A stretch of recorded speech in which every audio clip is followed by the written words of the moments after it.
I'm going to enter, and then Kate is going to walk me through it. Thanks, Kat. And I will note that if you open this map and just say enter and then want to know what that pop-up said, you can go to the top right icon, the eye icon, and the pop-up will appear again so you can read it. So if you ever need to get back to that information. So what we look at when we come into the map itself is the current high school, middle school, and elementary school boundaries and all of the schools. So none of the options are being shown on the map yet. And you have this legend button that tells you what you are looking at. And you can show and hide the legend so that you can move around the map. So Kat just hid the legend. And if you go one button below that, these are the different layers available in the map. So if she opens the layer list, you will see if you hover over any of these, you'll see this little eye icon, which means you can see it. And for the ones that you cannot see, there's an eye with a line through it, which means you can't see it. So if you want to turn off the existing middle school attendance areas and the existing high school attendance areas, you just click on those layers. And then, Kat, if you want to turn on the option 1 high school attendance areas, you'll see those colors that we were looking at in the small maps on the slides before. So you can turn on and off the options. We recommend having one on at a time so they're not kind of all stacking on each other. And what's nice about this tool is it doesn't matter what option you are looking at. When you click on the map, it will tell you in a pop-up what the options are, the existing and option schools for that area. So you'll see existing elementary, middle, and high school at the top, and then option 1 middle school and high school for that area, option 2 middle school and high school. So it doesn't matter which one of these layers you have on. And in fact, you can have them all turned off and you can still click on the map and it'll tell you what's going on in that area. And so the other thing that folks can do if this feels like a lot and you just want to know where your house is, you can go to the search on the left side there and you can search for an address or a place in that search bar. And so that allows you to zoom right to your house and click on the map right next to your house, and it will pull up that same pop-up. So we're going to zoom into a building here, and then Kat's going to click on the map, and it will select that area and tell you what is going on for the students in that area for the different options. So turning on and off the option layers is just so you can visualize what's going on in the different options. But any of them that you click on, you can get this pop-up of information for what schools they're being assigned to and the different options.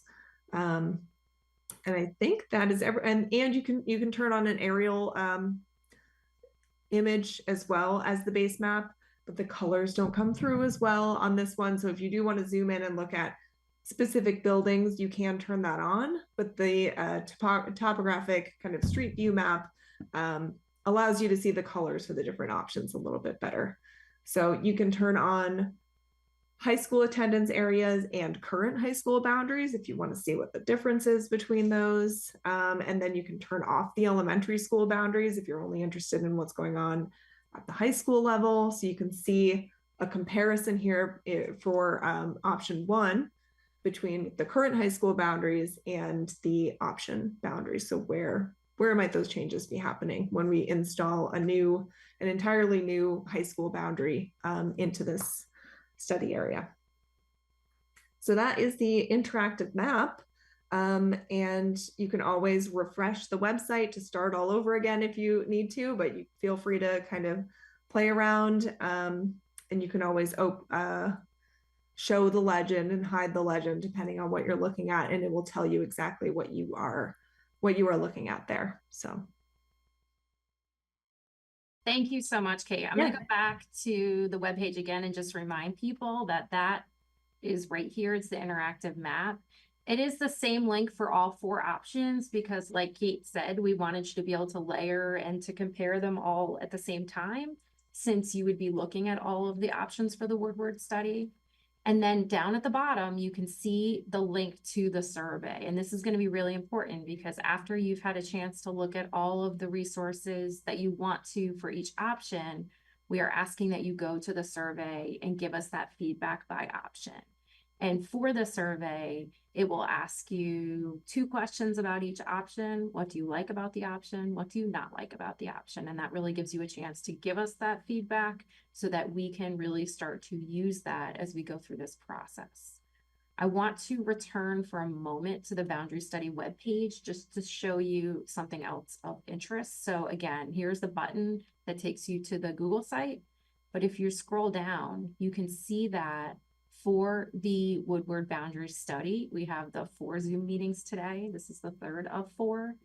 And then for tomorrow, we will be at Wheaton High School. Kate and I will be running 2 versions of this presentation simultaneously while we have a resource room with maps and data charts available for people to look at in real time using those enlarged maps that we were talking about that really help you see those options come to life. And so anyone is welcome to come to those sessions, whether you want to sort of go through the presentation again, or if you'd like to go directly to the map room and look at those options, we will have directional signs for you. Tomorrow we will be at Wheaton High School, and then Thursday we will be at Kennedy High School. And we're very excited for you to participate in this process. We thank you for coming this evening. We know it is a lot to ask of your time, and we are very appreciative of that as we go through this process. So thank you. I'm going to stop sharing my screen. And as I said, we will be working through all of this as we go through this process, and really here to support you with those office hours to provide you with that opportunity to ask questions and get some support, as well as please use the survey so that we can capture all of the feedback for this initial options round, which will help us as we move into the refined options. And so we're going to say goodnight and thank you so much. And we look forward to seeing you again soon.